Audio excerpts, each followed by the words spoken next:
Olá, tudo bem? Seja bem-vindo ao canal Meu Momento com Deus. Nessa ocasião nós teremos o nosso estudo guiado. Já estamos na terceira semana desse estudo, onde estamos abordando o tema geral, o grande conflito.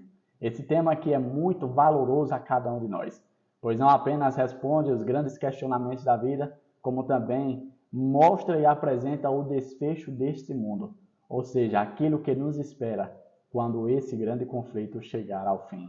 Bom, eu espero que você esteja junto comigo durante essas semanas que já passaram e diante das semanas que estão por vir, porque com certeza Papai do Céu tem muita bênção reservada a cada um de nós.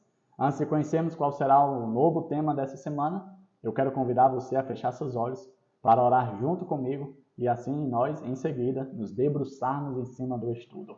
Vamos orar então? Senhor Deus, que estás nos céus, obrigado por mais uma oportunidade de poder meditar e estudar na Tua Santa Palavra. Que nessa ocasião, Teu Santo Bom Espírito possa nos impressionar, falar diretamente aos nossos corações, para que assim nós possamos não apenas sermos conhecedores da Palavra, mas que também possamos ser obedientes à Palavra. Que essa Palavra possa nos ensinar, possa nos disciplinar, possa nos colocar no caminho correto.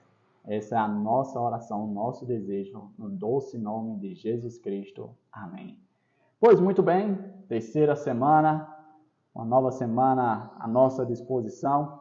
O tema do nosso estudo, hoje, sábado, é A Luz Brilha na Escuridão. Olha, tema bastante interessante, né? Com certeza a gente vai descobrir muita coisa importante. A luz brilha na escuridão. O texto bíblico para a nossa reflexão e memorização está lá em João, Evangelho de João, capítulo 12, versículo 35, que diz: Jesus respondeu: Ainda por um pouco a luz está com vocês. Andem enquanto vocês têm a luz, para que não sejam surpreendidos pelas trevas. E quem anda nas trevas não sabe para onde vai. Olha que conselho importante. Aproveitem enquanto vocês têm a luz. De fato, é impossível chegar a qualquer lugar sem haver a luz para mostrar o caminho, e não apenas para mostrar o caminho, mas também para nós termos a dimensão de que tipo de caminho estamos trilhando. Você pode até andar no escuro, mas primeiro, você não vai saber para onde está indo, você não vai saber no que está pisando, você não vai saber quais são os perigos que estão em volta daquele caminho. Veja o quão importante e necessário é a luz. E nós vamos descobrir juntos o que é essa luz que foi mencionada nesse texto. Eu separei aqui alguns pontos no dia de hoje, que para a gente poder refletir e conversar um pouco sobre eles. E o primeiro ponto diz assim, ó: no Apocalipse, o diabo é retratado como um dragão e como uma serpente. Ele é um dragão porque deseja destruir o povo de Deus, e uma serpente porque usa todas as suas mentiras para enganá-lo.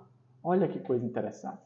A gente viu no estudo da semana que passou, semana passada, que Satanás, ali no primeiro século e nos séculos vindouros também, ele utilizou muito da perseguição ali por meio da nação romana para oprimir o povo de Deus e fazer com que esse povo perdesse a esperança, perdesse a vontade de seguir o cristianismo, o evangelho. Mas a gente viu que Satanás ele foi frustrado. Quanto mais ele matava, quanto mais ele perseguia, quanto mais ele torturava, mais o evangelho se espalhava. Era como se o sangue dos cristãos se tornassem em sementes. E quanto mais o sangue era derramado, mais e mais cristãos apareciam. E isso é bastante interessante, porque ele atuou como dragão, mas também ele atuou como serpente.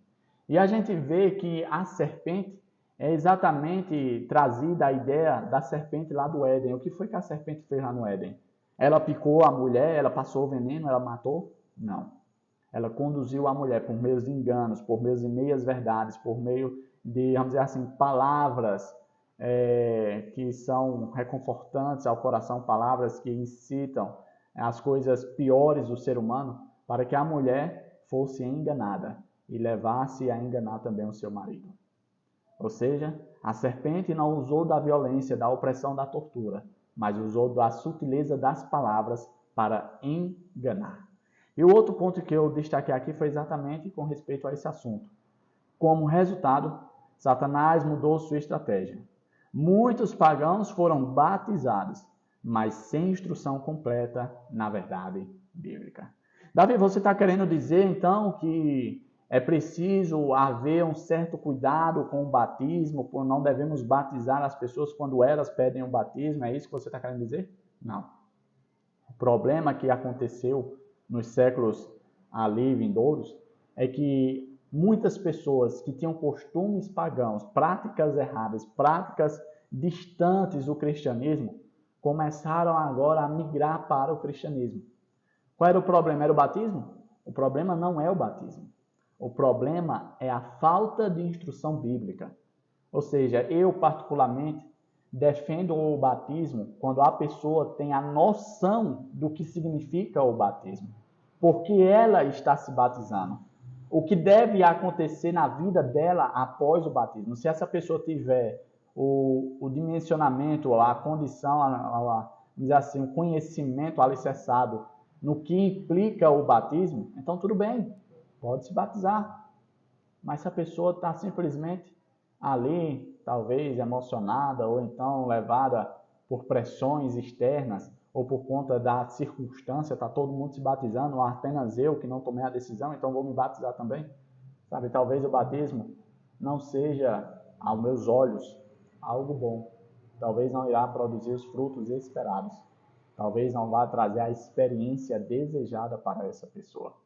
E o problema que aconteceu aqui com a igreja cristã foi exatamente a ingressão de pessoas que não tinham um pleno conhecimento sobre as verdades bíblicas. Tá, Davi, o que foi que aconteceu? Veja comigo o que aconteceu. No quarto e quinto séculos, por uma época de concessões, quando prelados da igreja misturaram práticas pagãs com ensinamentos cristãos. O que foi que aconteceu, Davi? Foi exatamente isso. Muitas pessoas pagãs entraram e ali elas encontraram algumas práticas que não faziam parte do seu convívio. E ali elas não se sentiram bem, não se sentiram à vontade, não se sentiram em casa, porque eram coisas diferentes do hábito da sua vida, do cotidiano. E ali a liderança da igreja, para não afastar, para não separar, para que essas pessoas não se sentissem fora de casa, fora do seu lugar de habitat, começaram a fazer algumas concessões. Ou seja, não tem problema, vamos fazer vista grossa, afinal de contas é melhor elas estarem aqui do que estarem lá fora. E o que faz me refletir é exatamente se hoje nós não estamos fazendo a mesma coisa. Se hoje nós não estamos fazendo concessões, abrindo brechas, dando espaços para costumes, práticas errôneas que não condizem com a Bíblia, e assim a gente está vivendo em um período de trevas espiritual, assim como aconteceu nesse período do quarto e quinto século. Práticas, concessões, espaço. Olha esse outro ponto que eu destaquei, o último ponto. No entanto, nos momentos mais difíceis, Deus esteve com o seu povo. Eles encontraram Jesus, o caminho, a verdade e a vida. E pelo poder do Espírito Santo ficaram firmes diante da pressão esmagadora para renunciar às suas convicções. Sabe o que aconteceu? A Bíblia fala que sempre haveria um remanescente. Veja o que é interessante nesse contexto. Dentro dessa situação, dentro do contexto do movimento cristão, eles não mais representavam o cristianismo ali do primeiro século. Eles agora estavam contaminados, ou seja, tinham tomado uma nova vertente. Tinham dado espaço para novas práticas, coisas e costumes pagãos. Você quer saber uma ideia do que aconteceu nesse período?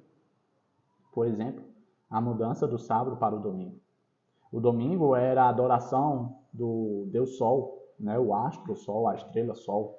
E os romanos adoravam o Sol. E é o que aconteceu? Não, qual é o problema? A gente adora no domingo e a gente adora no sábado também. Ou seja, o sábado não vai ser deixado de ser o dia separado de Deus, mas também inclui aí o domingo, que aí fica todo mundo 10. Agrada a gregos e a troianos, como diz a história.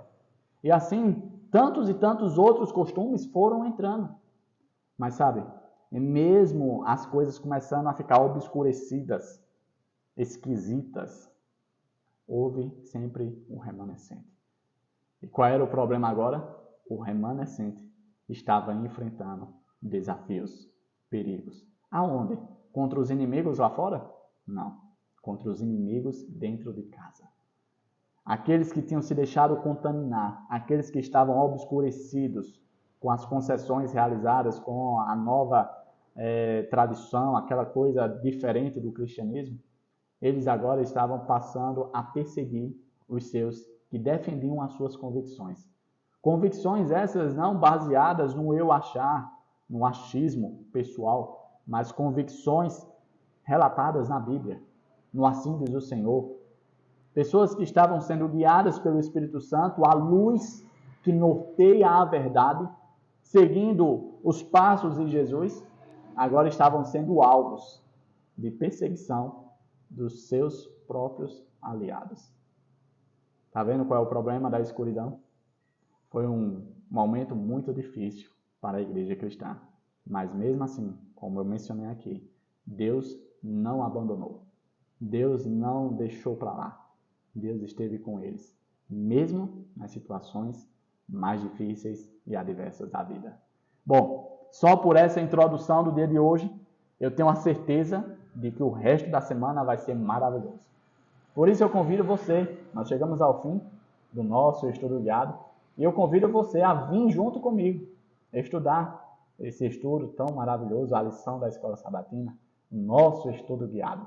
Papai do Céu com certeza tem muitas bênçãos, ensinamentos, assuntos que não somente vai nos dar conhecimento, mas também vai nos nortear dentro da realidade do grande conflito. E assim nós teremos a dimensão correta e certa a respeito de todas as coisas. Papai do Céu te abençoe, que Ele te proteja de todo mal e que Ele te traga aqui de volta amanhã. Para mais uma vez, nós temos o nosso estudo guiado. Até a próxima e tchau, tchau.